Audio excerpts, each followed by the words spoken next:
Hi, if your AirPod cushions on your JBL Live 500 BT headphones are damaged and old, don't worry, no need to buy new headphones.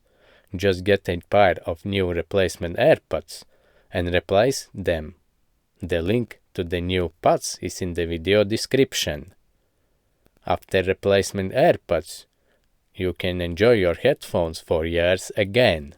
To remove the old damaged AirPods, you will need a flat tool. Insert it between the headphone housing and the base of the AirPod, and carefully push the AirPod away. The AirPods are held in place by a few plastic hooks.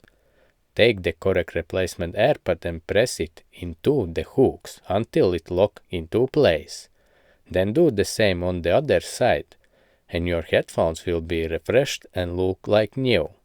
This way you can save a bunch of dollars by not having to buy new headphones. Good luck, and if you have any questions, feel free to ask.